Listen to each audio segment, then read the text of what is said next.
This ain't just a channel, this is BBTV. This isn't about last night or what happened after dark. This is about the middle of the day moments where something small turns nuclear before you even finish your coffee. One sentence, one reaction, one emotional spark, and suddenly the whole situation is on fire. Welcome to Freak Out Friday on Ask a Bee, because this one didn't just escalate, it got out of hand real fast. Boss be rising, BBTV's igniting, turn the volume up. Yeah, the whole world's invited, from the gravel road to the neon dream. She built an empire out of broken wings. Boss be rising, sky ain't even the ceiling. When she hits go live, everybody feels it.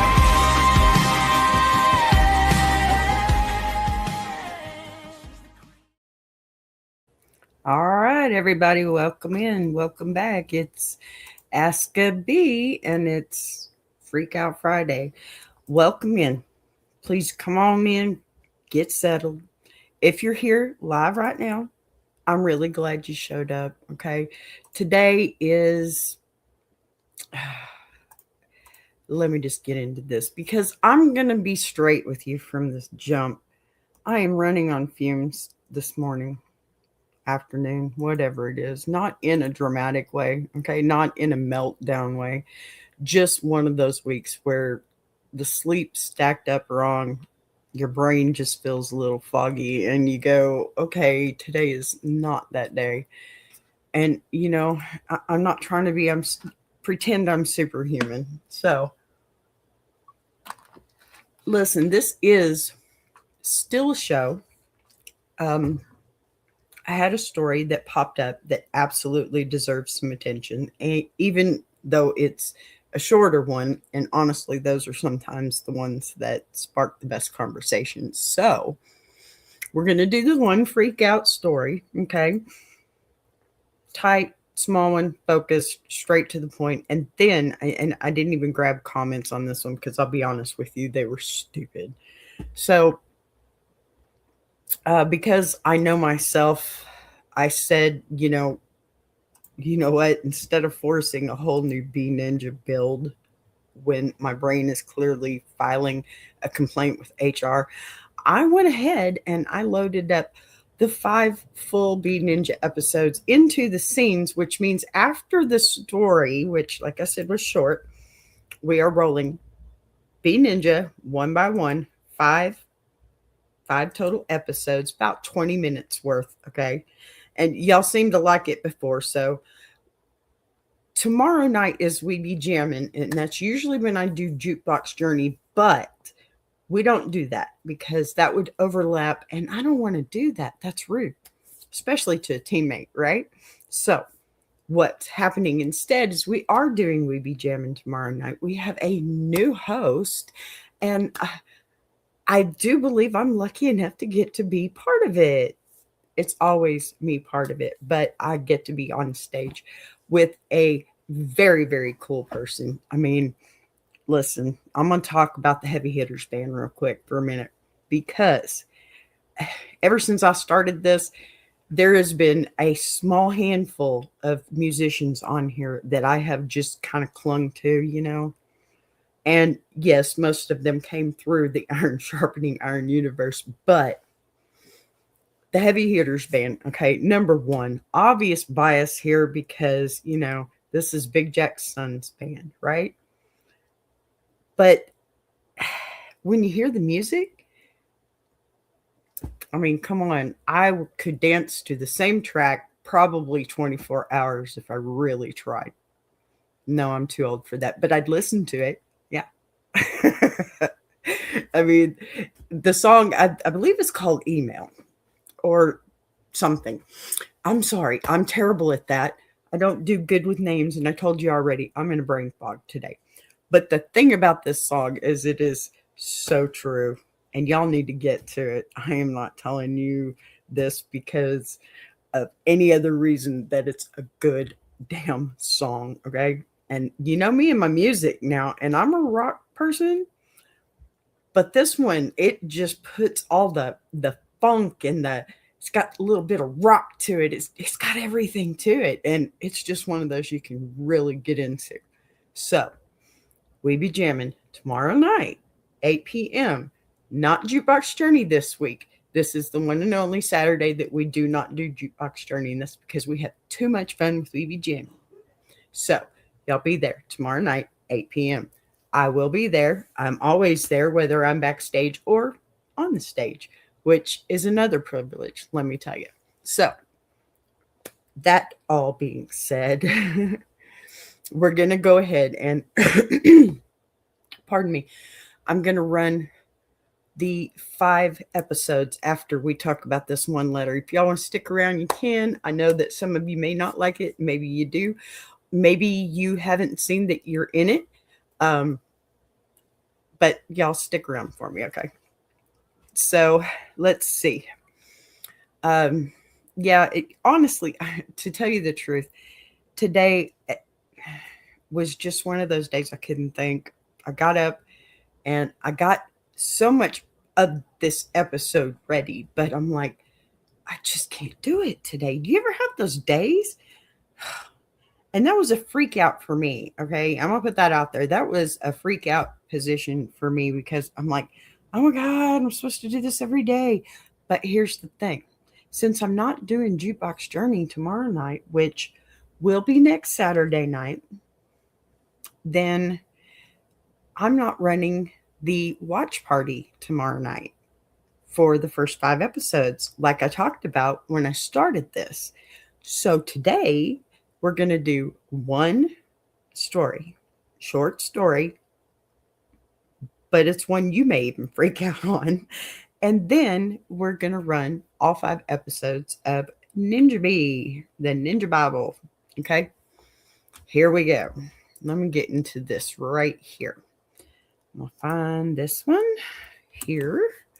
Yes, I am like that on my ADHD days, y'all. I talk to myself. If I start arguing with myself, y'all call somebody. Tell them to send me a white Coke because I'm there.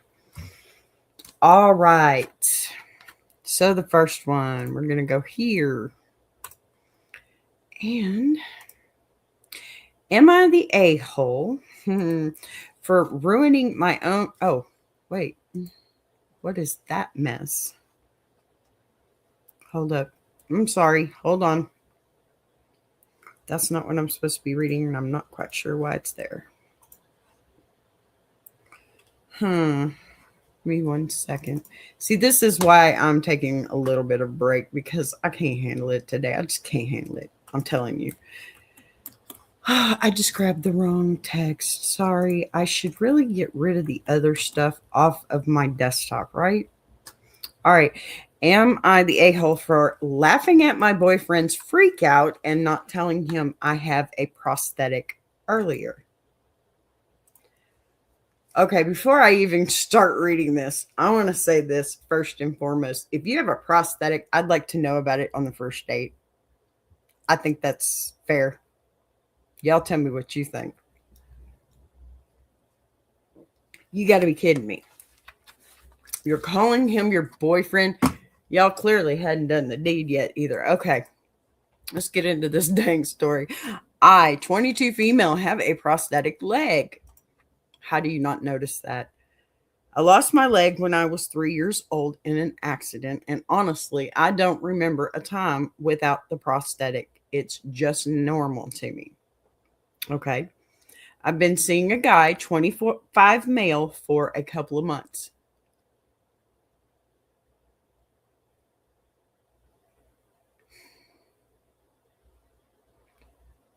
First off, I'm not trying to answer all this right now, but I got 2 problems, or I got lots of problems with this one. First and foremost, we are in our early 20s and it's been a couple of months. You're calling him your boyfriend and he doesn't know you have a prosthetic leg.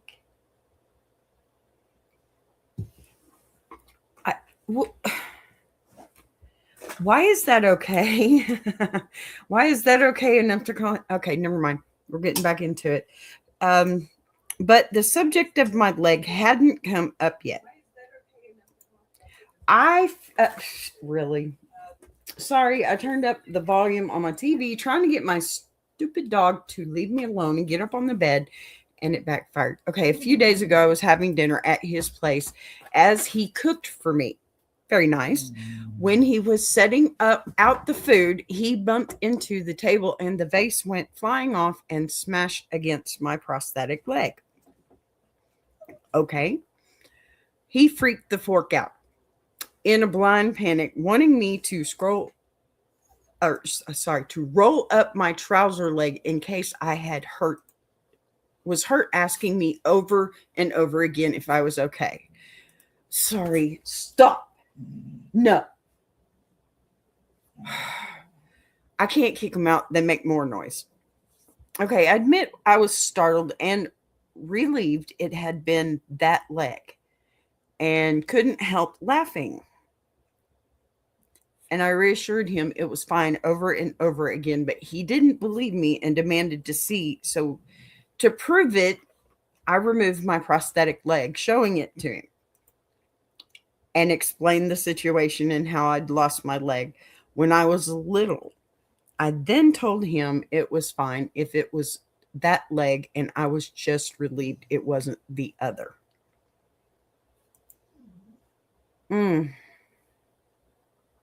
Yeah, I missed that second part. Sorry. That's the one. Okay, look, I'm not putting blame on anyone here because nothing in that moment sounds malicious or deceptive. It sounds like a body reacting to shock and relief at the same time, okay?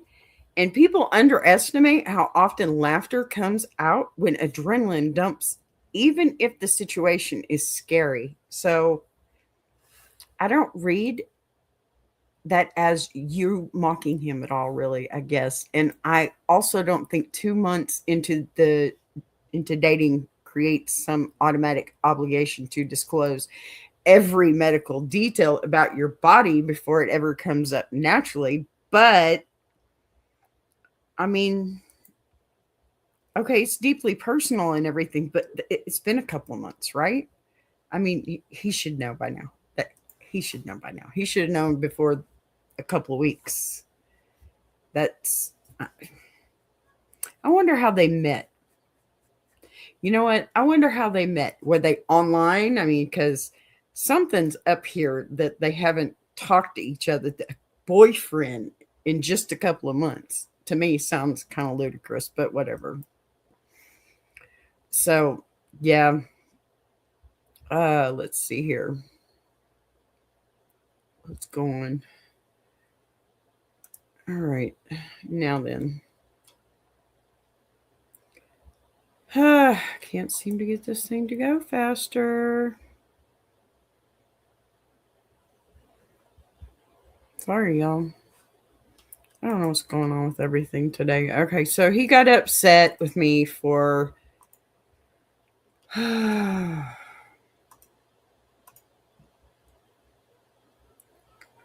can't get it to go forward.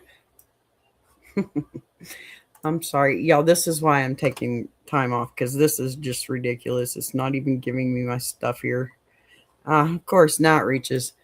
Anyway, he got upset with me for laughing clearly, embarrassed by the situation, and was more upset that I hadn't told him about my leg yet. I apologized and explained it's not exactly an easy thing to work into conversation organically. And I'd have for sure given him a heads up before we slept together for the first time.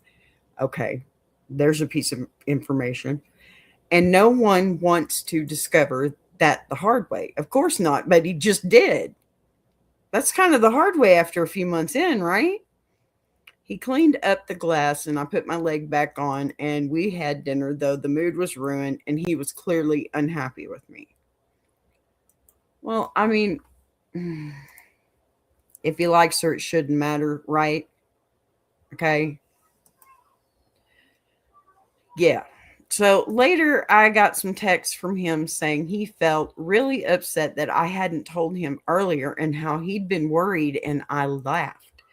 Okay, maybe that's what he's most upset about because, yeah, I would be upset if somebody laughed at me about that.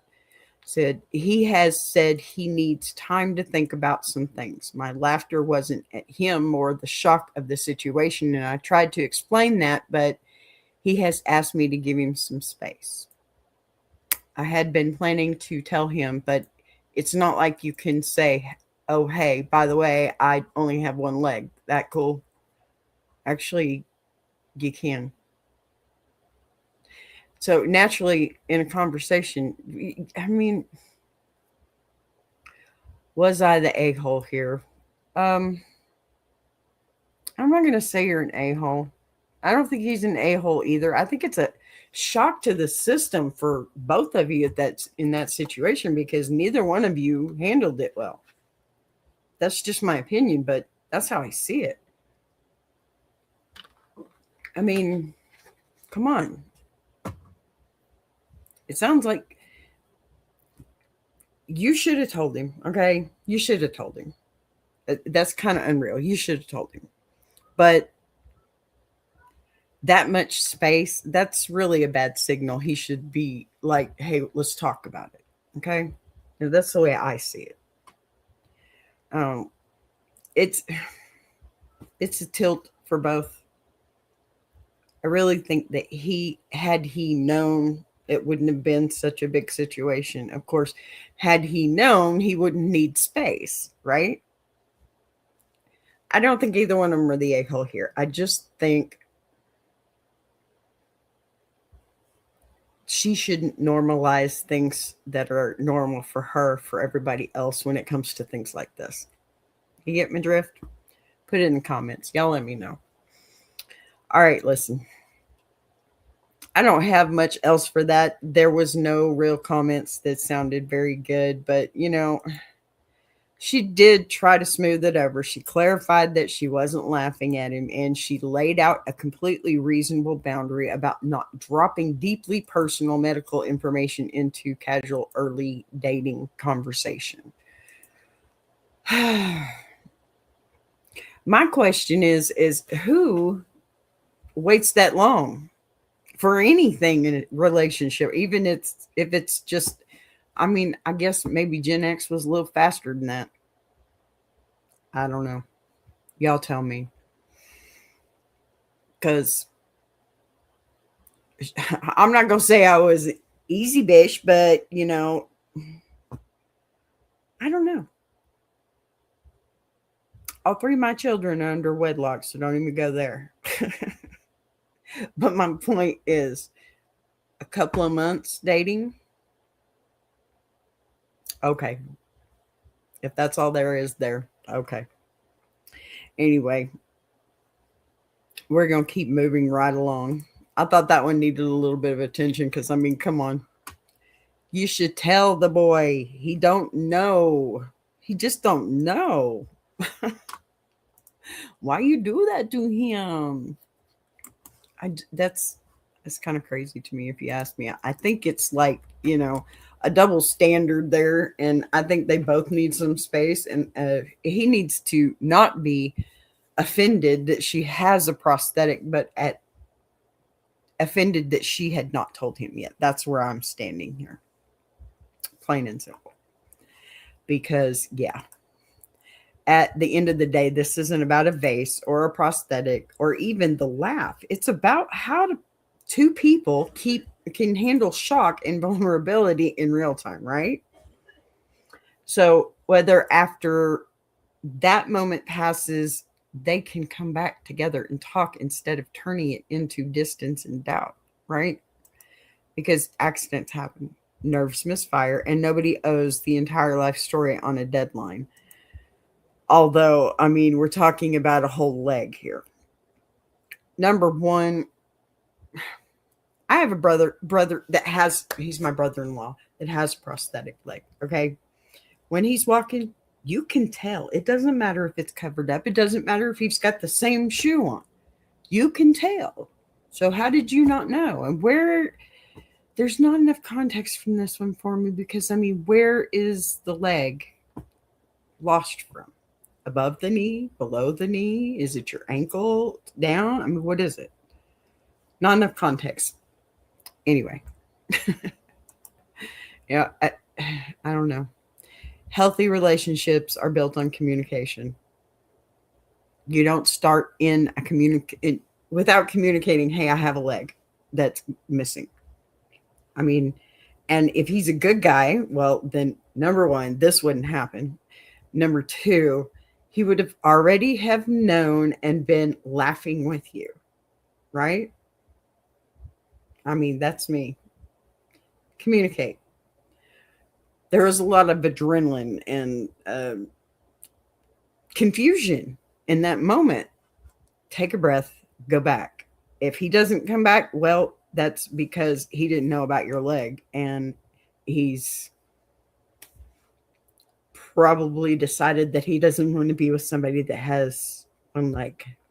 And that's probably the type of person you don't need to be with.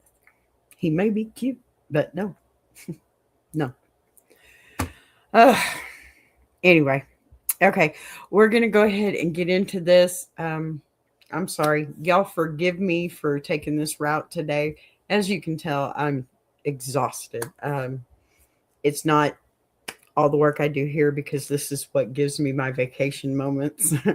It's all the work I do outside of here. And this week's going to be rougher on me because I'm switching day for something. I will be here for the things I'm supposed to be here for. No doubt about that. I am loyal. All right, y'all. We are going to bring these down. And I do believe we're going to start with our trailer song, of course, because I've got to get it in there. I love this song. If I can't hear it every day, I'm just bummed out. So, love you guys.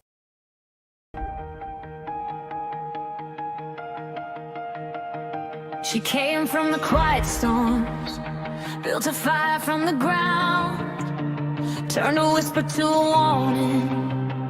Now her voice shakes the town. Every setback was a lesson, every doubt became a key, unlocking something bigger. That's the rise of Boss B. When the lights go low, her vision hits high. She built a whole damn network off a promise and a try. Every sunrise, every moment, she's stacking legacy. This ain't just a channel, this is BBTV. Boss B rising, BBTV's igniting. Turn the volume up, yeah, the whole world's invited. From the gravel road to the neon dream, she built an empire out of broken wings. Boss B rising, sky ain't even the ceiling. When she hits go live, everybody feels it.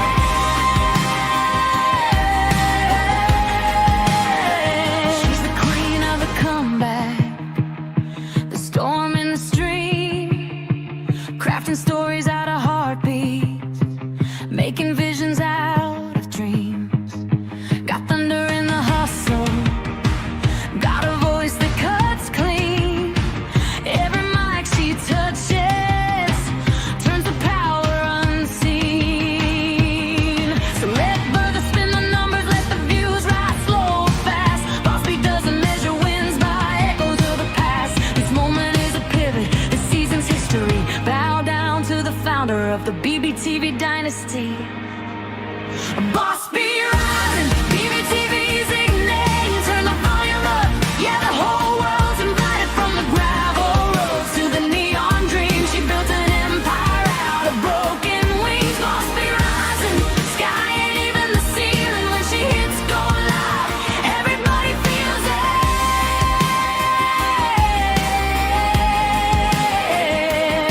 She's got fire in the head, it's got truth in the frame, got a heart that won't retire and a gift you can't name. Every loop, every letter, every dream she sets free, it's a love note to the world sign.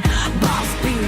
And the world keeps watching as the numbers climb, but she's counting all the moments, not the dollar signs. From the late night grind to the daylight scene, she's building something bigger than the algorithm's dream. Boss B rising, BBTV shining, her story's rewriting, a legacy in real time. Boss B rising, BBTV's igniting. Turn the volume up, yeah, the whole world's invited. From the gravel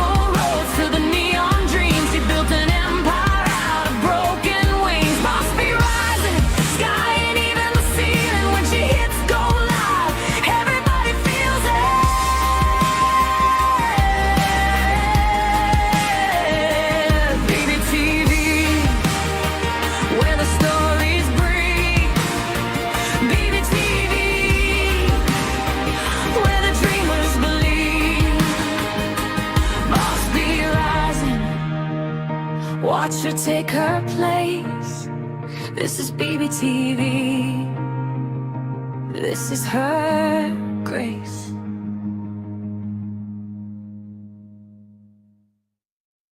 Join Boss B for Ask a Bee Monday through Friday, 12 noon Central Standard Time and Jukebox Journey every Saturday, 8 p.m. Central Standard Time.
The Hive recorded another incident today.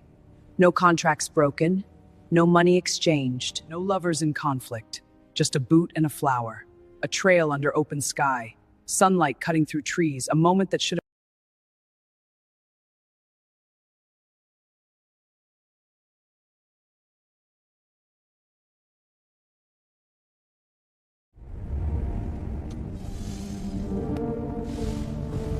hold everything where it is for a second, because whatever triggered that surge hasn't cooled off yet, and I don't want anyone resetting a single relay until we understand what just leaned on the perimeter. That's fine by me, because when half the grid flickers at once, it usually means somebody wanted to see what would happen if they nudged the wrong wire. I was already pulling the raw logs on the way in, and what bothers me is that the power flow didn't spike outward like a fault would, it drew inward, which only happens when something is pulling on the system instead of stressing it.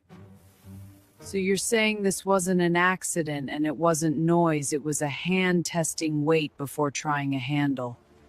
That's exactly how it looks from my end, and every time I saw that pattern in the field, it meant someone was mapping exits instead of kicking doors. We sealed the east relay and 30 seconds later the signal jumped sectors, which means whoever did it wasn't sitting in that relay at all. They were watching how and waiting for the next move. Right, because adaptive systems don't stay anchored to the first access point. Once they realize you're paying attention, they start tracking reaction time, which tells us the hive is already being surveyed whether we like it or not.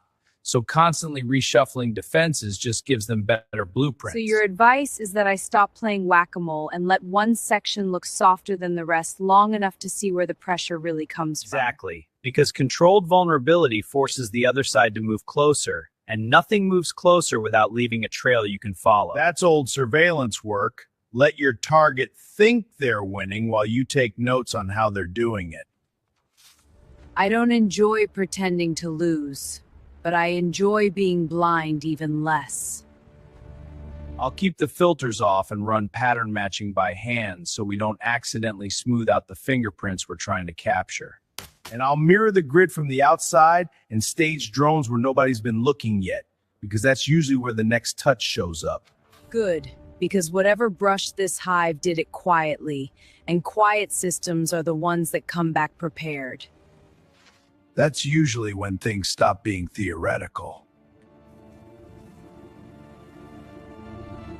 Which is why we should be ready before the next tap turns into something heavier. Then let's make sure the next move tells us exactly who thinks they're clever enough to test my hive. Let me add something to that before we commit. Because when you already know who's standing in the hallway, and right now all we've got is a footprint pattern without a body. I hear you. Fair point. So tell me what your instincts say instead of your spreadsheets. My instincts say whoever touched this grid was trained or built for it. Patience over panic. Exactly. And that makes them dangerous. And my spreadsheet said the same thing. Because the timing off. Say whoever touched this grid was trained or built for it. Patience over.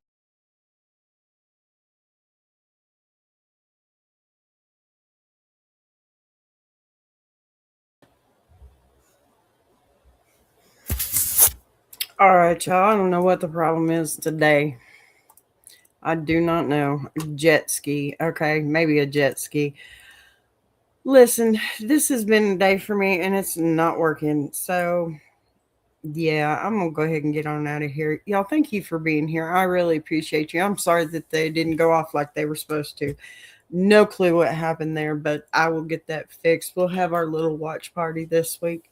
Thanks again for being in here and listening to the story and being as wonderful as you are. I really appreciate you. I hope you guys have a good time, a good day, and a good weekend. Love to you all. Bye. A boss be rising, baby TV's